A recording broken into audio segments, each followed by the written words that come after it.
Hello and welcome to Realpolitik, a podcast where we tackle pressing issues in global affairs by proposing policy solutions to the governments of Canada and the United States. In this month's episode, I had the pleasure of speaking with Professor Alan Collins of Swansea University in Wales, Professor Shaun Narine at St. Thomas University in Canada, and Professor Dan Slater from the University of Michigan. This conversation hoped to serve as a regional security profile for any analyst looking to gather more knowledge or information on what is happening in Southeast Asia relating to geopolitics, security, and development issues. Our intended goal was to propose policies to the governments of Canada, the United States, and beyond. I first spoke with Professor Alan Collins about ASEAN governance and efficiency, as well as regional geopolitical dynamics between Southeast Asian countries.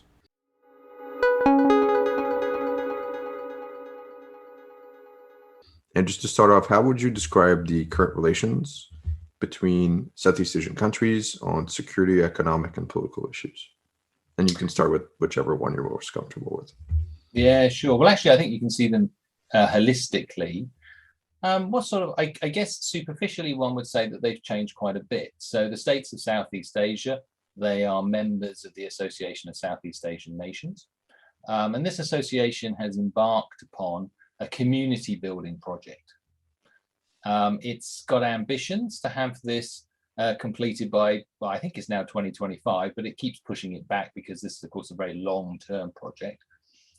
And it's made up of three pillars. One of those is political security, another is economics, and the third one is social cultural.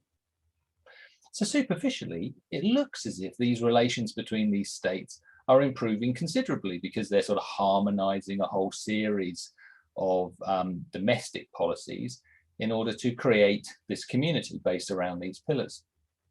Of course, the fact it keeps getting pushed back tells us a lot about how difficult it is actually to achieve these things. But actually, what I would suggest is if we want to really understand the security relations in Southeast Asia, it's better to see it less as between states and more as what's happening within states. So actually what they share is that they are at a similar stage of what we might call nation building and state making. Most of these states were colonies. Thailand was the only one that was not. And so they're in a process really of establishing that sense of loyalty amongst their people to the nation and a sense of control over their territory by the state. And I'm not entirely sure that they are very far along the process of making their states strong and their nations strong now as they were, well, frankly, back in the 1960s when a lot of them were getting their independence. And we can see that witnessed in the continual protests that occur. It's most marked, I suppose, at the moment in Myanmar, where you have a regime which has no legitimacy at all, because it has overthrown what is a government that was elected, rejected the election results. And so we see what have become violent, of course, crackdowns on protesters in Myanmar. But actually there are political protests very prominent across the region. You'll see it in Thailand, where we have another regime that's in power that was put there by the military. There are protests in Malaysia. There are protests in the Philippines, actually wider than Southeast Asia, of course, these connecting to protests in Hong Kong and in Taiwan. So in terms of understanding their security, I would say actually that challenge of creating a national identity and establishing control over all of the territory remains really very true for so many of these countries. Why, if we want to understand how someone like Duterte gets into power in the Philippines, you know, the strong man, actually has a lot to do with the dissent in Mindanao and the sort of insecurities that come from a part of the country that doesn't in its entirety recognize the right of Manila to rule over it. And of course, it's an autonomous region now in Mindanao. So actually, I think recognizing that they're still engaged in nation building, they're still engaged in state making, is a way of understanding that internal security is the primary focus for these states, and still being able to control their territory, control movement, of course, within their territory, establish a sense of what it means to be a Malaysian, what it means to be Indonesian or Thai, is still very prominent.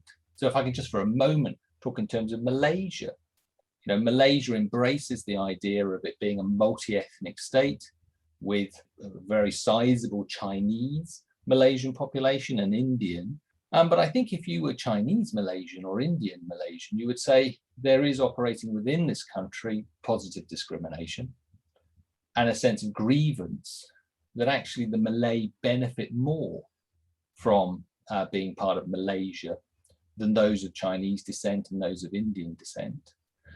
And therefore, the establishment of a Malaysian nation tends to be really the establishment of a Malay nation, in which the Chinese and Indians can sort of feel a bit second class. They're a bit like second class citizens within their own country. And I would say that you still have that process occurring in a large number of these countries where the nation that's being established is really being formed around a dominant group. And that can establish a lot of grievances. So in terms of understanding that security across, I would say across all of those, I think actually you want to look internally more than necessarily just looking across the board and say, no, there are still huge challenges there. And the political protests are a great manifestation that those remain as true today as they always have done. And for that process of building the state and security and safety of the state, is there a symmetry between the states in Southeast Asia in terms of where they are in that process? Are some more developed than others, for example, in developing their security apparatus? Yeah, I think, and I think, it's a great question. And I think actually what it points to is how do you achieve that? How do you achieve a sense of belonging amongst the people that could be quite diverse? And how do you get an acceptance of a bureaucracy across territory? And I think at the core of those is a respect for human rights. So a recognition that people do have rights and they have protection from abuses, which obviously can come from the state, but it could come from other groups within society. So a respect for human rights. And the other is a form of democracy in which you're giving people not simply a say in how the government is chosen, but more that you're giving people a buy-in to the state, that they actually feel part of the process of why decisions are being made. And once we start thinking in terms of human rights and democracy like that, then I'm tempted to come back to the answer to your question and say, well, it does vary a little bit by all of them, but none of them are very far along because none of them have got a respect for human rights in which people there would say that they have their rights protected. And the levels of democracy, are not high in any of them. Okay, so I would say that in many cases, what you're looking at are states which are struggling to go through this process of creating strong states, which isn't to say that they're not economically prosperous. I mean, some of these countries, Singapore is an economically prosperous country. Indonesia is part of our G20. So you do have some of them which are economically prosperous countries, although of course quite a few of them are very poor. Is there a sort of correlation between that level of development, either on security or economic issues, and their level of engagement with, you could say, Western countries, Western legal bodies, like even, the ASEAN, or with China or with the United States? Is there a dependency there or not really? Indonesia is an interesting country for being obviously a member of that G20. We tend to think of it as the first amongst equals within the region. So it's sort of leader of ASEAN. And Indonesia has at times, a little less so now, I would say, but certainly maybe over the last few years, has sort of seen perhaps that there's an international role that it could take, which it feels it could do without maybe the straitjacket of ASEAN. As I say, that was certainly true maybe 5 or 6 years ago. Actually, currently, I would say that Indonesia sees ASEAN more as something that enables it. Otherwise, Singapore is quite happy to operate bilaterally, and it has a whole series of free trade agreements that it's established, obviously on a bilateral arrangement. And are power dynamics shifting between Indonesia and other countries? Is it becoming more multipolar, so to speak? Is China just inserting its interest everywhere and now it's becoming China's region? Or what would you say that changed over time? Yeah, so I think, again, from a Southeast Asia perspective, You've got to feel a little bit sorry for the countries of Southeast Asia. They were the sort of part of the battleground of the old Cold War.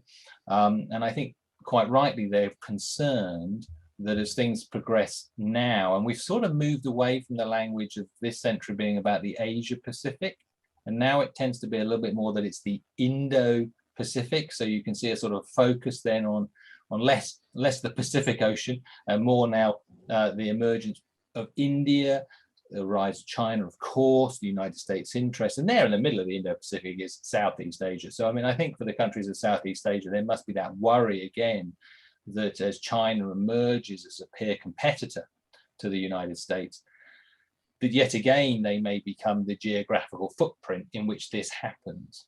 And in that respect, the Chinese have very clearly been establishing close relations with some of those countries in Southeast Asia and pitting some of them against each other. So there's a divide and rule strategy here.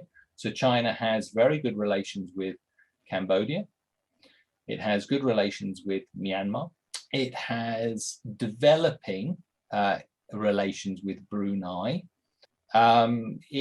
It does have reasonably good relations with the Philippines, but the Philippines is a tricky actor because traditionally, of course, it is close to the United States. Duterte just flips. I mean, he's a very hard person to have, but he has, in a way, sought to try to distance himself from the US.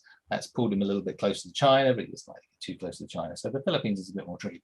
But what the Chinese have therefore been able to do is that they've been able to put diplomatic pressure on some of these ASEAN states, most prominently Cambodia, and on, say, something like the South China Sea dispute. Cambodia has almost acted as a Chinese voice within ASEAN. So China has been able to nullify ASEAN operating as a sort of united body, and which has been very irritating for the Vietnamese and the Philippines, who feel they're on the front line of that particular dispute with China, and don't feel that they're getting necessarily the level of support that they might want. And in that respect, Indonesia has been operating as that first amongst equals within ASEAN, lots of shuttle diplomacy to try to resolve difficulties and differences between those members. I noticed that in your assessment, you didn't mention Vietnam as being part of the countries with which China either has a good or developingly positive relationship. Could you speak to, or I guess you could say, dispelling the notion that has been going on for decades now, that people see Vietnam and China as aligned on many issues, including security issues? Is that the case, or is that not the case? Yeah, so this is not a good relationship. I mean, it hasn't been a good relationship for some time. So absolutely no. And Vietnam very much sees itself on that front line over the South China Sea dispute. In that sense, it has a lot in common with the Philippines. So yes, so Vietnam has views an increasing encroachment of China in Indochina and then more broadly in Southeast Asia as problematic. There's not a lot Vietnam can do, but what it can do, and it has done, is to develop improving relations with powers that could balance China. And it has done that with the United States. So there's an improving relationship with the United States. So the Vietnam has a deep water port. There aren't that many ports that can take American aircraft carriers, but Vietnam has one of those.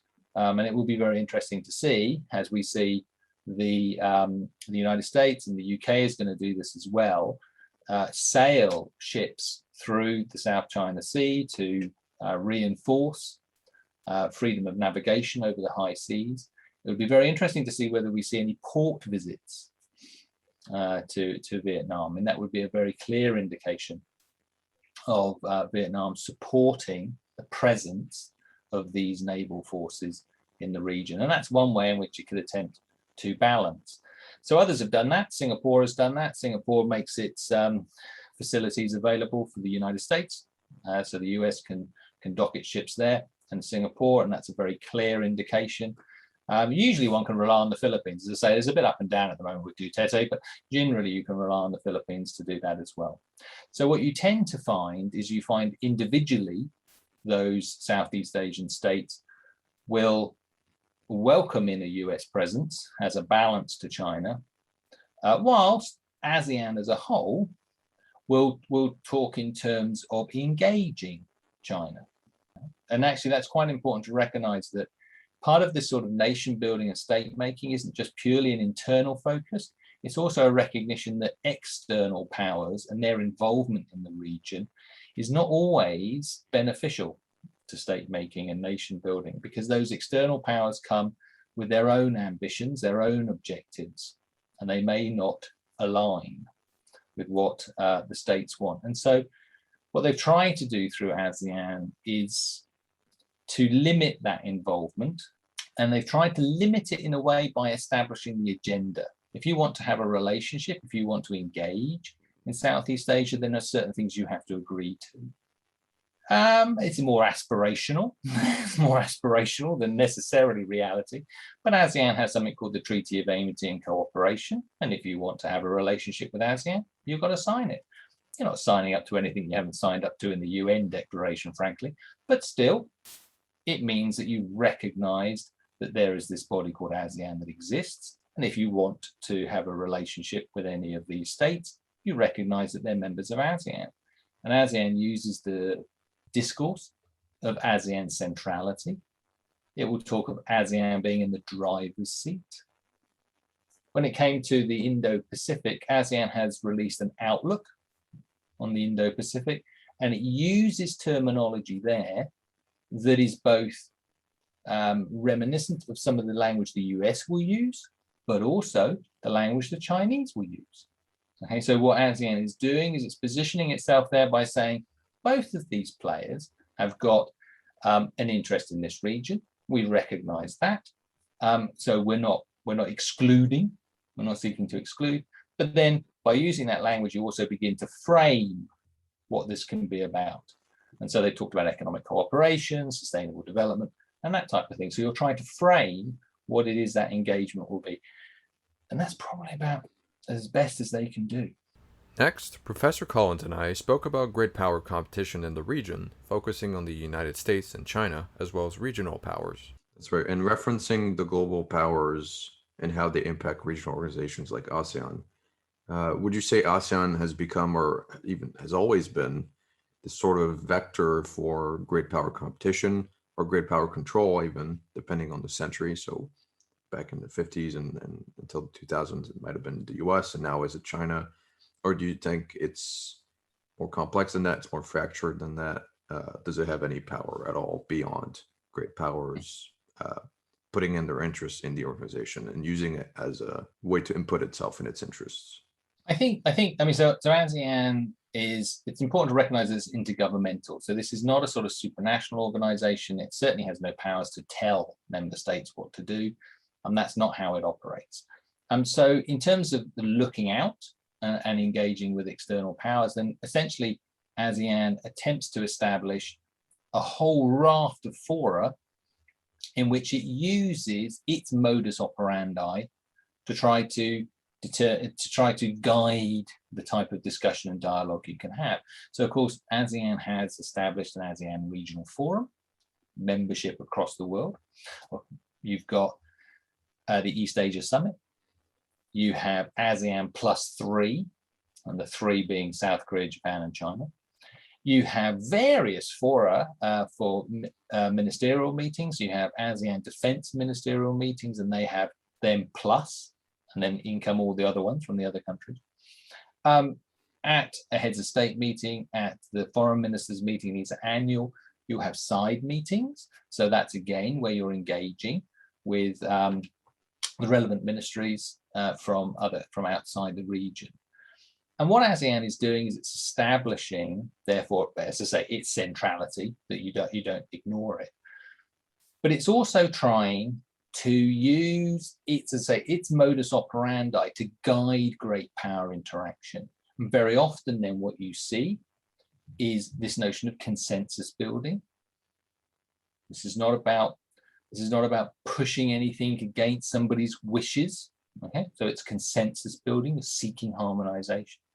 There's generally an informality to ASEAN decision making. So it's not that you're signing up to something that you can be then held accountable to and monitored if you aren't doing it, and heaven forbid be punished. So there's an informality to it in which you can say, we've agreed to this. Your understanding of what we've agreed to may not be exactly the same as everybody else's, but we have an understanding. We might start to talk of codes of conduct that we can reference when we're thinking about engaging in the actions that we're engaging in. So that's really where ASEAN is at. It's not really competing. It can't compete against China. It can't compete against the United States. It's not doing that. But what it's trying to do is frame the discussion. And it's important that while ASEAN will do that, some of its member states bilaterally can be doing something completely different. So even in the Cold War, where ASEAN as an organization would say, it's actually better if the Cold War is not fought in Southeast Asia, thank you very much. So we wish to be considered to be a zone of neutrality. The Philippines has got a defense treaty with the United States. The UK, Australia, and New Zealand are doing defense exercises with Malaysia and Singapore. So they've got those ties. I mean, they've always had those ties.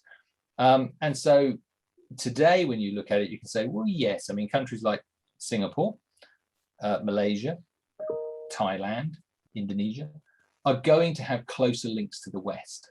As I say, interesting to develop it with Vietnam. That will be very interesting.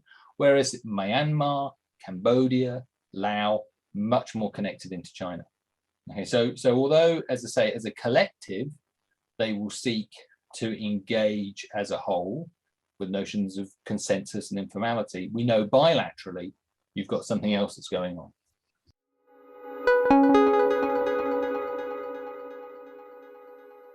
My second guest was Professor Shaun Narine, who has written extensively about internal geopolitical dynamics in Southeast Asia.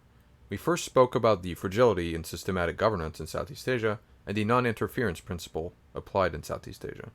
Let me just say that there is such a thing as the Asean Way. And what it's about is the idea that states will basically leave each other alone in order to develop in their own particular way. And so it's a very strongly emphasizes non-intervention, but it also emphasizes non-confrontation. And so it says states will work together cooperatively, peacefully. They will not resort to violence in their particular dealings with each other, but at the same time, they will have a very healthy respect for each other's sovereignty. And I think that this underpins everything that ASEAN has done, and whatever success it's had is built on this foundation of a respect for sovereignty. And this does follow from its historical origins, right? Because ASEAN emerges out of the confrontation between Indonesia and Malaysia and Singapore. And then the Philippines was brought into that a little bit too. At the end of the confrontation, everyone realized that everyone they'd succeeded in hurting each other, but they had not succeeded in accomplishing any goals other than damaging one another. And at the same time, all these countries were dealing with communist insurgency, and they realized that the internal weaknesses of their own states were things that they wanted to focus on. And so, when people talk about ASEAN being a non-aggression pact, this is fundamentally what it's about. You leave me alone and I'll leave you alone so we can focus on our own internal problems and dynamics. And oddly enough, that was more than 50 years ago. And oddly enough, I would argue that one of the reasons the ASEAN Way has persisted, even though ASEAN itself has grown and evolved in the years since, and ASEAN itself, particularly since the early 2000s, has tried to make itself into a more institutionalized structure. It's tried to add 3 different pillars to a larger idea, belonging to a particular grouping. But at the same time, all of those new ideas have been layered on top of this foundation of the original purpose of sovereign respect, leaving us alone, working together to, just to cooperate, but not to interfere with each other. I think one of the reasons for this is because, in an odd way, many of the problems of that era have not gone away. So communist insurgency may no longer be a problem, but other kinds of insurgencies are. And all of these states, even the ones that look like they're quite strong, are dealing with the fear that they're actually quite weak. There's a guy named Muhammad Ayub who's come up with an idea he calls Sub-Altern Realism. And he argues that most of the countries of the developing world are at a point of state development that's roughly equivalent to what Europe was in the 14th or 15th century. Now, I don't know that I necessarily agree with him, and I think it depends on what areas you're looking at. But in Asia, in Southeast Asia, you can see elements of this, where the project of trying to create functioning states out of very diverse communities is still an ongoing one. And you look at some of these ASEAN countries and you watch how they kind of swing back and forth between soft authoritarianism and hard authoritarianism, a kind of a democratic awakening that then goes back to being authoritarian. Thailand's a fantastic example of that, right? Where in the late 1990s, after the Asian economic crisis, Thailand was pushing hard for ASEAN to adopt a policy of what they called flexible engagement. And the idea was that the Asian economic crisis had shown that whether they liked it or not, the ASEAN economies were interconnected. And if one of them went down, it had the potential to pull the others down. And so Thailand said, look, let's adopt a policy within the organization that if one of us is doing something that's possibly dangerous to the others, the organization will adopt a position on this. And nobody, other than the Philippines, nobody agreed with Thailand. And they ended up with an idea called enhanced interaction, which was essentially the idea that individual ASEAN states had a right to criticize each other when they saw another state doing something potentially detrimental, but the organization would not take a stand.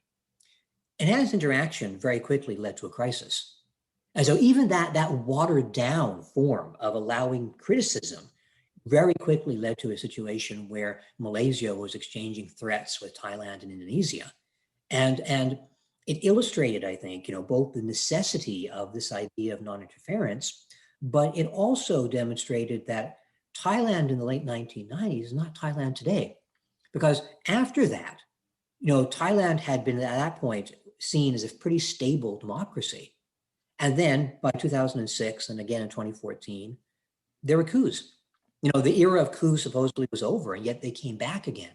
And so I think there's that kind of back and forth that underlines this idea that says how far they don't want to go that far in breaking established ASEAN principles, because there's a recognition of the fragility of the situation.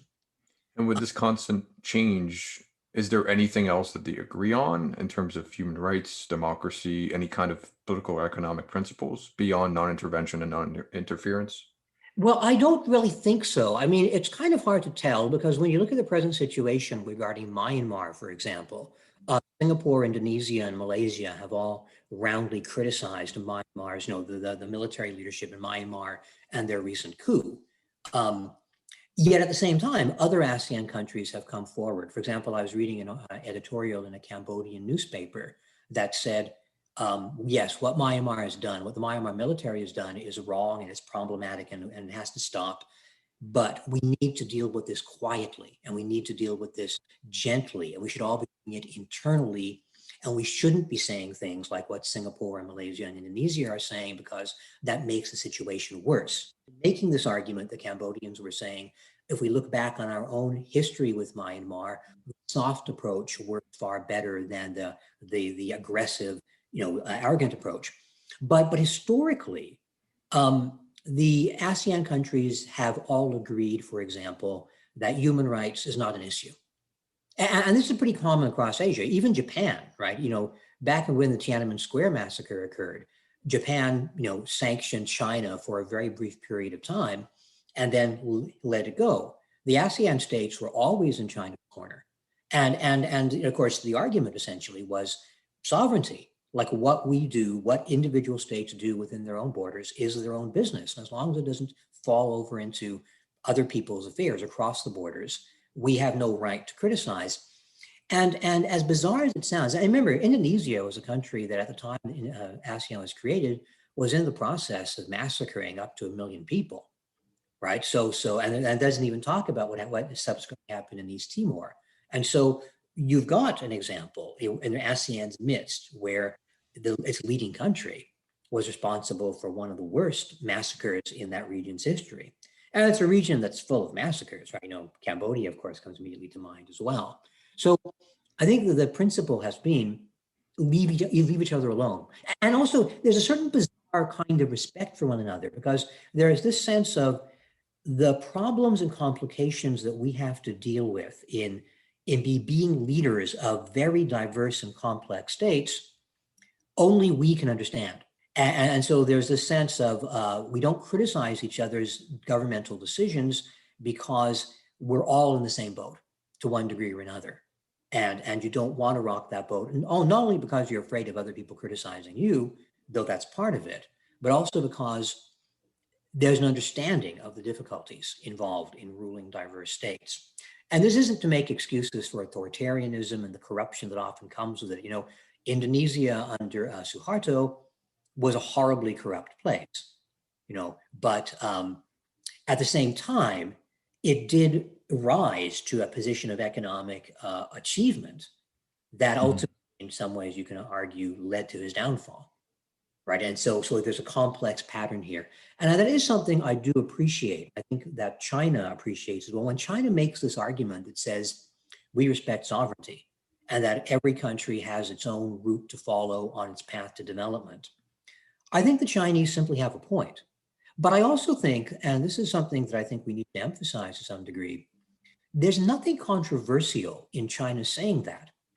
30 years ago, you know, up until the end of the Cold War, the idea that sovereign states were basically, you know, they had the right to operate within their own borders as they saw fit was basically international law. It was established. That was the norm. Humanitarian interventions never recurred. You know, nobody ever justified in interceding in another country's affairs on the basis of human rights. With the end of the Cold War, and I think the beginning of Western triumphalism and sort of an expansion of Western power and the triumph of liberalism, that idea changed very quickly, you know, overnight, when we had things like the Rwandan genocide, Yugoslavia, et cetera. And then we ended up with the responsibility to protect doctrine. But many countries never agreed with that, or many countries at least had a lot of caveats that they attached to it. And so when China is saying, you know, we need to respect each country's ability to make choices about its own development, that was a very standard position in international law for a very long time. You know, I wrote about Hedley Bull and international society. And this is one of the arguments that Bull makes, you know, about the nature of sovereignty. The importance of sovereignty lies in this idea that states have to choose their own path. And respecting sovereignty is one way to respect that choice. It obviously leads to the possibility of horrible abuse. But then the reverse question is, how many humanitarian interventions in the decades that have followed have worked out? You know, and how many of them have just led to even greater disaster in many instances? And so it's a very complex question. And does this sort of non-aggression principle that's agreed upon, does that make ASEAN stronger as an organization or association, or does that kind of weaken its ability to enforce the principles, as you mentioned, the three pillars that it just enforced? I think it's absolutely unavoidable. And I think I disagree with some of my colleagues on this, because there's a debate within the ASEAN scholarship community that tends to argue that ASEAN needs to take a stronger, more institutionalized position towards various conflicts and controversies. So, you know, there should be an ASEAN position on Myanmar. That ASEAN should be taking the lead in dealing with Myanmar. And often dealing with Myanmar means punishing it or trying to force it to fit into a particular mode. And clearly there are some ASEAN states that are sympathetic to that. But I think that if you took away the non-intervention principle from ASEAN, the organization, as flawed as it is and as weak as it is in ways, it would fall apart overnight. You know, it would simply disintegrate. And one thing to keep in mind, you know, there are a few international organizations. For example, the African Union has a principle that allows for the intervention of the African Union in the sovereign affairs of its member states. And the OAS has a principle that says members of the OAS have to be democracies.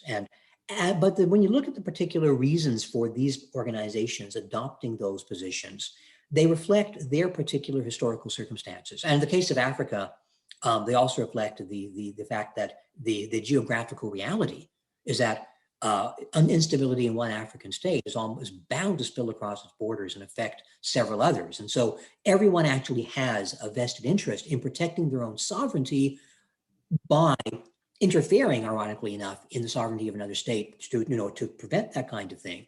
ASEAN springs from its own historical and geographical circumstances, and it's learned different lessons. And as I said, referring back to the 1998 situation with enhanced interaction, if you actually uncork that bottle and give ASEAN states the ability to criticize each other very openly, give ASEAN the organization that ability, things will fall apart very, very quickly.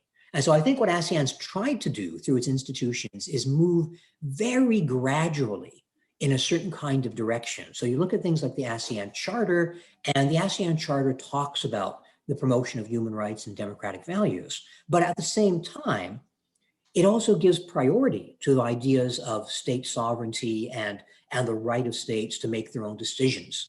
And so these things coexist very, very unevenly, but they do coexist. And I think that's why in some ways the ASEAN community can be seen as aspirational. It certainly isn't a reality. It's more aspirational, but the principles on which ASEAN was built in 1967 are still very much in effect. And if they weren't there, the whole thing would crumble. One point to keep in mind here, I was thinking about this the other day. We often hold up the European Union as the gold standard when it comes to regional organizations that act together cooperatively and where the organization itself has real power. I think there's something like 300,000 people who work for the European Union. There are a few hundred people who work for ASEAN. But on the other hand, the European Union has never been able to come up with a common foreign and security policy. And I think that's very telling, right? Because the European Union, even before the European Union, even before the European community, European states, they were each other's primary economic partners. And so creating an economic organization around a pre-existing set of structures and relationships was relatively easy. But even after so many decades, they still can't agree on foreign and security policy. When it comes to ASEAN, these countries are not with a few exceptions, they're not each other's primary economic partners. And if they have been, that's evolved and grown over a very long period of time. But roughly 25% of ASEAN trade is within ASEAN countries. And if you take Singapore out, that trade drops precipitously. Like Singapore is the linchpin economically that so many ASEAN goods pass through. So with ASEAN, when people expect it to become a more institutionalized entity, a more vigorous entity, enforcing certain kinds of foreign policies and standards and ideas on its members, they're asking it to do something that the European Union has had a difficult time doing. And that the European Union, in fact, they're asking it in a sense to have a common foreign and security policy, which the European Union has never been able to achieve, and yet to achieve it with much less commonality to build on. So I think it's really asking a lot of an organization like ASEAN, which is dealing with these state building problems at an individual state level. And what do you see in ASEAN's future in terms of agreeing upon cultural, social, political, and economic norms? Do you see any way that a code of conduct, for example, could be passed through the ASEAN, or do you see it as being stagnant in that realm? Code of conduct regarding what, like state behavior? It could be that. It could be moral standards, it could be democratic standards. So, for example, OAS has a very specific charter to enforce when it comes to elections. And They have monitors and they have people who actually go to those countries, regardless of party affiliation or government, to monitor the elections and enforce results. I don't see anything like that happening with ASEAN in a consequential way for a while to come, in part because of exactly the kind of situation we've seen in Thailand, we're seeing now in Myanmar. There's a lot of instability. There's a lot of social divergence and tension that have not been worked out within the different ASEAN states. I was looking at a chapter from my book, that chart actually, that had a list of the number of ethnic groups and tribes across Southeast Asia. This was adapted from a thing called the Joshua Project. something like 1,500 different ethnic groups exist in Southeast Asia and about almost 1,300 separate languages. This is a region of enormous diversity. And I think that's something we just can't underestimate. Like, when we're looking at the European Union, at least the European Union had like just one religion to deal with. You look at Southeast Asia and it's every religion on the books that's present in that region. And that's not even beginning to talk about the different ethnic identities, the different languages that divide people, all these sorts of things. So from that point of view, the region and the organization have actually held together remarkably well. But if you look at things like, for example, the ASEAN Intergovernmental Committee on Human Rights, it came together in, I think it was 2012. The ASEAN Charter on Human Rights was promulgated. And yet the AICHR has never said anything consequential about the major human rights catastrophes that have happened in the region. And now, of course, it's designed not to, right? Because every member state has a voice on it. And if Myanmar is about to be criticized, it will shut the whole thing down. And so that's an example, I think, of an aspirational element within ASEAN, where you're laying out the symbolism of saying we have respect for human rights, we define them in these particular ways, but you're not giving the organization the teeth that would actually possibly create some kind of burden on its member states, some kind of punishment for them violating those standards. And again, I think that this is born out of a belief that if you gave the organization that kind of teeth, various members would abandon it quickly. And I think they're right about that. Now, one point I should make about this, and this is not entirely, I don't want to pick on the mainland Southeast Asian country because this is a little bit unfair. A lot of people have said that ASEAN expanded too quickly in the 1990s, and they brought in Vietnam, Cambodia, Laos, and Myanmar. And these countries were not properly socialized into ASEAN norms, and they were not properly basically indoctrinated. And these are the countries which have blocked ASEAN's greater evolution into a more cohesive organization. But that's only partly true, because when you look at some of the surveys that have been done on attitudes that different members of ASEAN have towards other states, Singapore, for example, the elites in Singapore are among the most distrustful of their ASEAN compatriots. And so while the newer states have been a problem at different times, and certainly they've been very determined to hold on to the non-intervention principle, I think that in some ways the older states are letting the younger states take the blame for an idea that they don't want to abandon either. Finally, Professor Narine and I spoke about the Milk Tea Alliance and cyber warfare.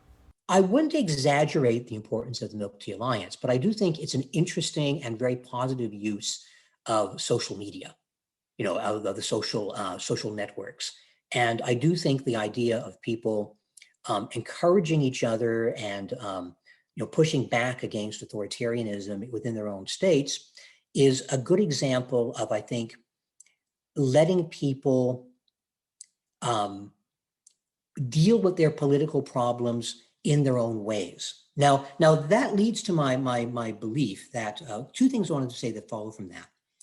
One is that the Milk Tea Alliance sort of pushes back against Chinese nationalism on the internet, right? So it's a response to these attacks on these Thai actors and Thailand itself, and then it grows and becomes a larger pushback from many other countries and places that feel threatened by China, that are insulted by China netizens. And the whole phenomena of Chinese netizens, though, I think is very interesting because, of course, the idea that the Chinese Communist Party is monitoring the internet and getting taking the temperature of their population from what is said on the internet is fascinating to me, because insofar as this is true, one of the core arguments that's arisen from this is that the government is responding to the passions and the anger of its own people, and it genuinely regards the anger of netizens, the nationalism of netizens, as a real issue that it has to deal with, right? That it's not going to If it doesn't deal with things, or if it doesn't respond to people's passions, it runs the risk of destabilizing itself. And of course, nationalism, particularly as it's been manifested in China in recent years, is a very, very crude instrument. And so it's a very difficult kind of creature to control. And I think that insofar as the milk tea situation demonstrates that, there's this element of Chinese nationalism coming out, and how crude it is and how brutal it is in many instances. It gives us a sense, I think, perhaps, of how internal Chinese dynamics might be much more complex in some ways, but also quite simplistic, and dangerously simplistic in other ways.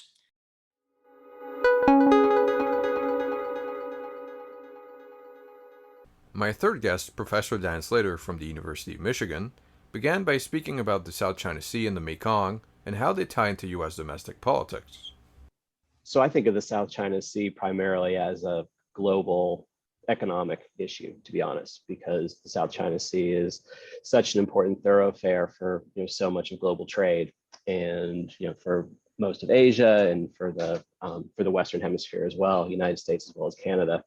And so I think it's common for people, when they think about the South China Sea in security terms, to think of it in terms of certain rocky outcroppings and certain territorial disputes over some of those pieces of land which are often underwater. And I guess I would just say that the main issue for the South China Sea is whether it remains open for business, and sort of just to make sure that the kind of booming Asian economy we've seen in recent decades, which has relied on an open South China Sea, remains the case. And is that assessment similar to what it would be for the Mekong or for other bodies of water in South Asia, Southeast Asia, East Asia, or is it completely different? I think the Mekong is different in the sense that the bigger concern there, I think, is more about Chinese leverage, and the question of to what degree the downstream countries in mainland Southeast Asia, so Thailand, Laos, Vietnam, and Cambodia, could be subject to coercion. And this is always, this is not specific to China. This is any of the case time that there's an issue with upstream, downstream, river resources. And so I think the question there is more of making sure the Mekong, like Southeast Asia in general, is kind of open to all economic players, because this is a region where the United States, Australia, Japan, South Korea, Taiwan, the European Union have just been major economic players for decades. And so the issue in the Mekong, I think, is not one of transit of global trade, but more of kind of making sure mainland Southeast Asia kind of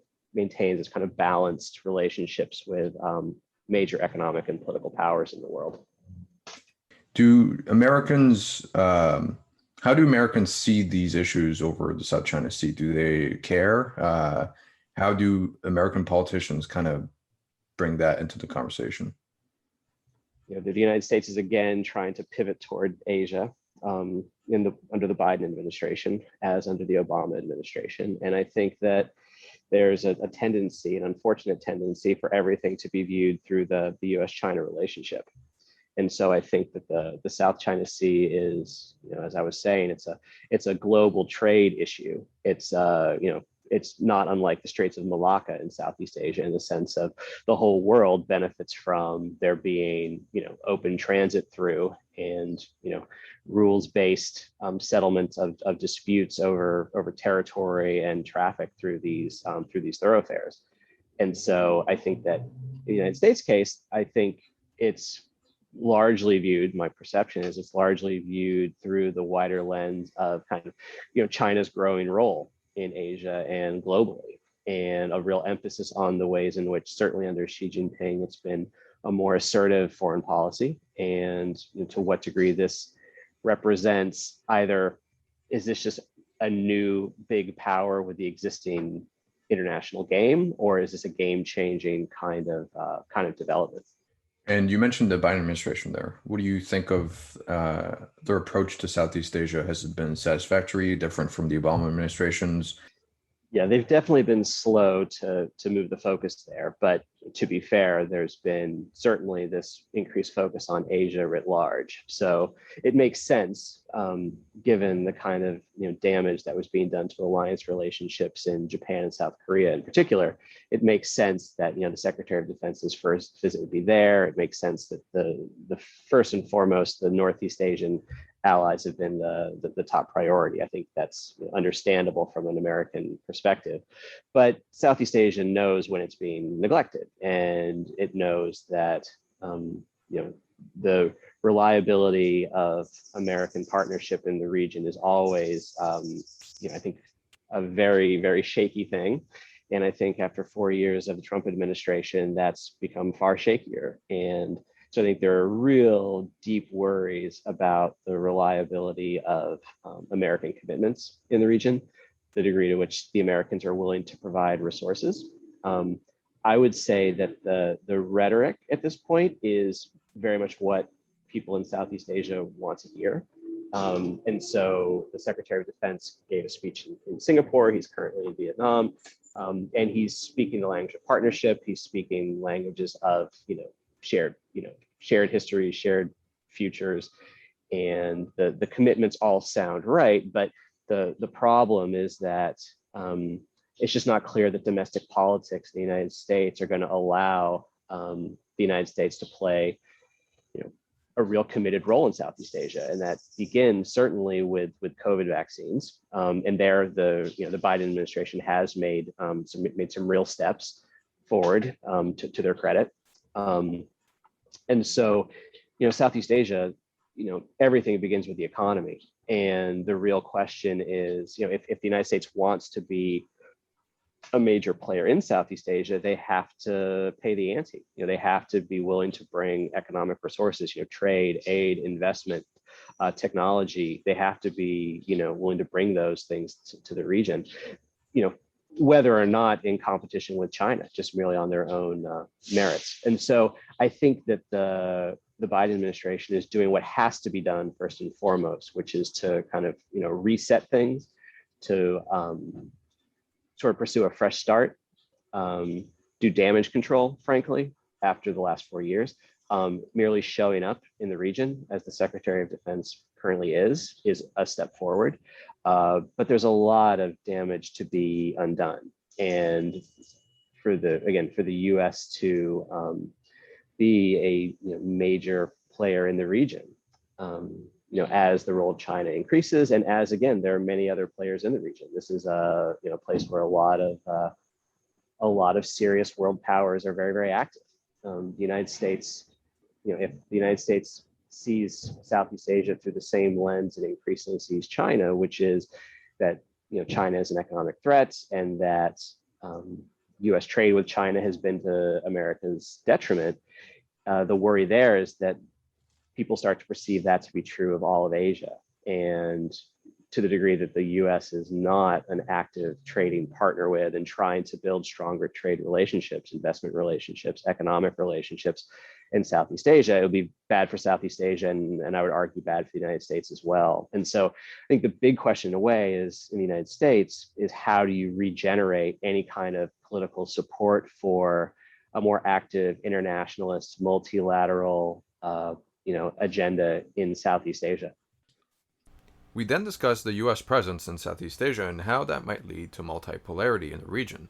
Well, I definitely think there's multipolarity, and I think there will be multipolarity. And you might not, go so far as to call Southeast Asian countries middle powers, in the sense that usually we think of middle powers projecting power, outward in their own right, and that's really not the case in Southeast Asia.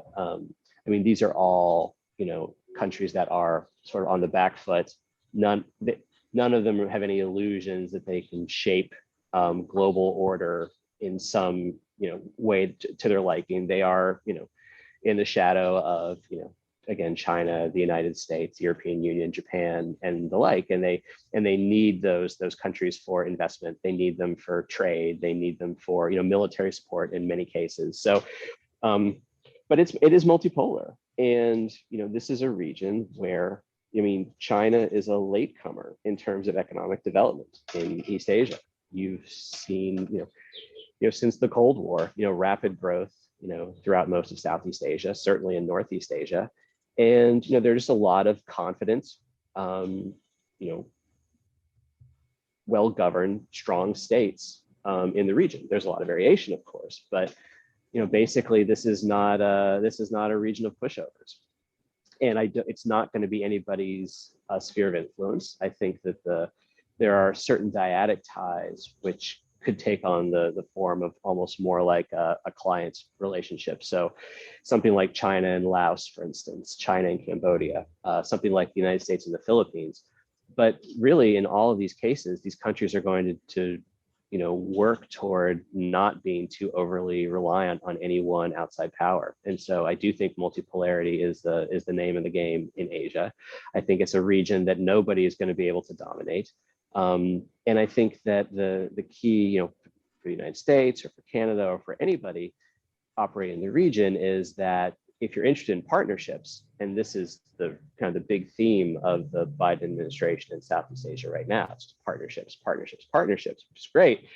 But I think that partnerships, in this case, require, resources. They're going to require the political will to actually, maybe shift more resources from the Middle East toward Southeast Asia, perhaps. There's got to be some resources behind this rhetorical shift away from the Middle East and toward Asia, particularly with the pullout from Afghanistan, possible pullout from Iraq.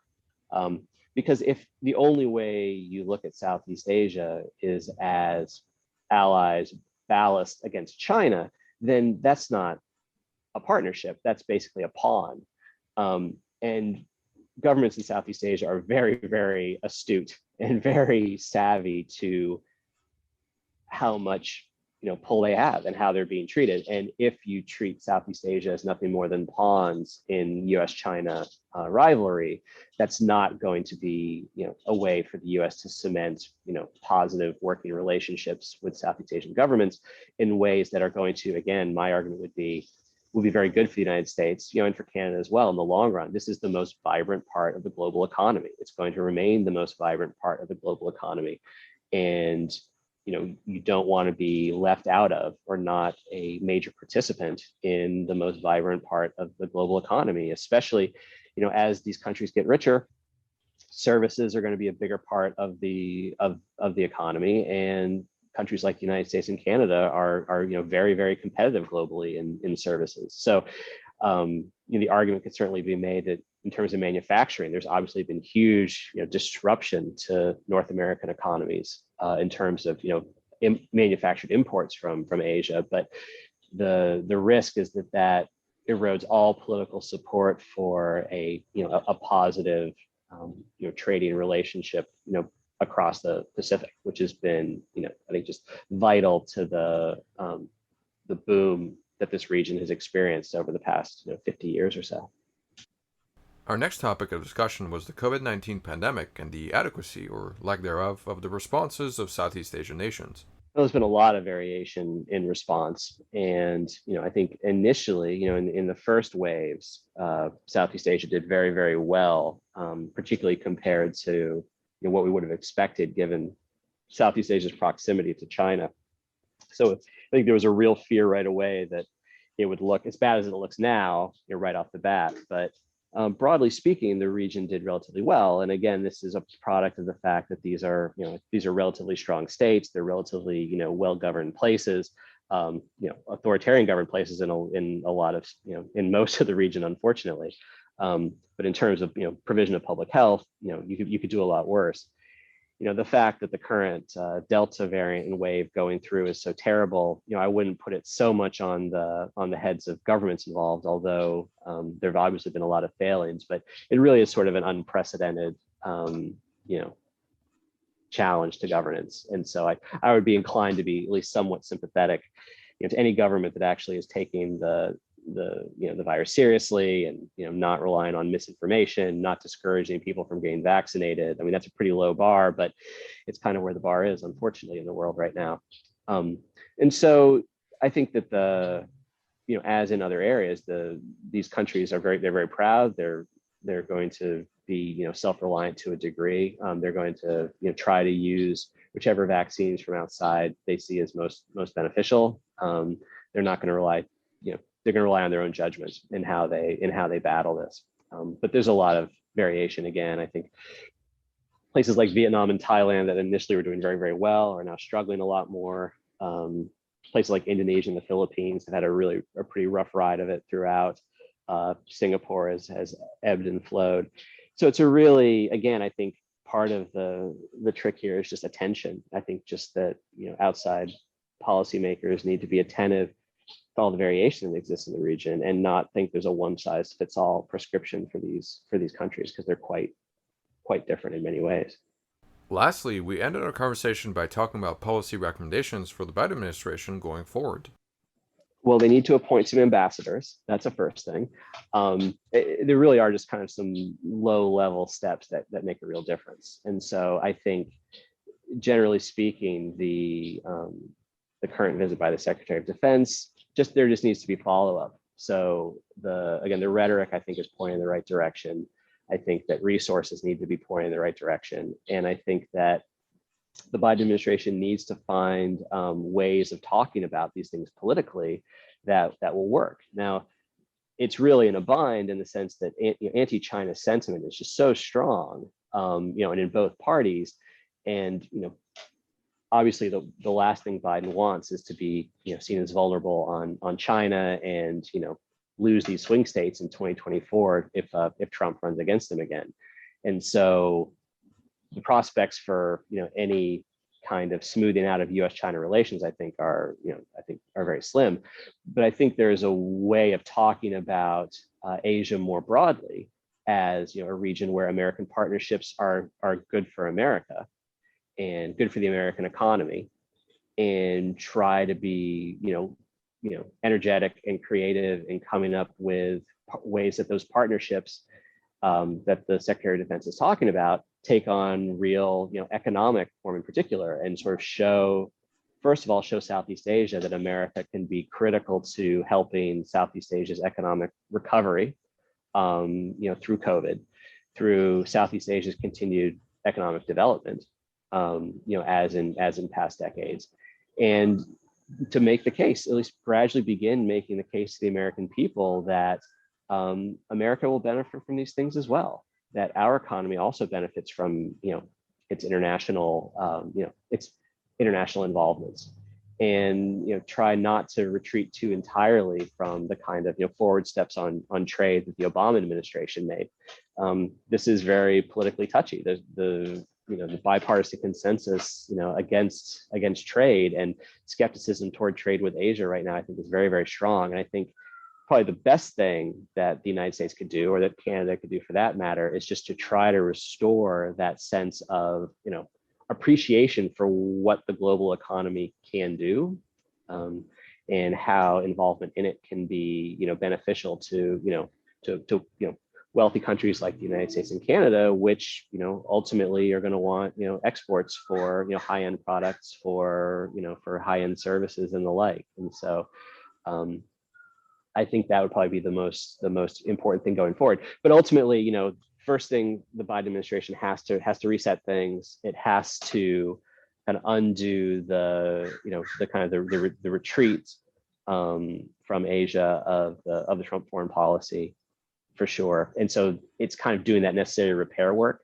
And once that's in hand, I think bringing more resources to bear, continued commitment to bear, and treating Asia as a complex zone where there are legitimate partners who have other options for partners, and these are not pawns in U.S.-China rivalry. They're not client states to be competed for. These are proud, in many ways successful countries that need to be engaged with in a healthy and productive way.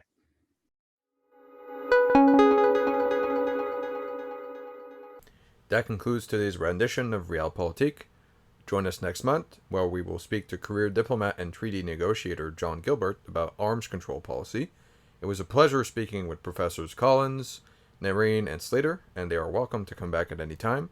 For those at home, thank you for joining us and supporting the show. If you have any comments, feel free to submit them by email at realpolitikpodcast1@gmail.com, or to follow us on Twitter and Instagram. Thank you, and until next time.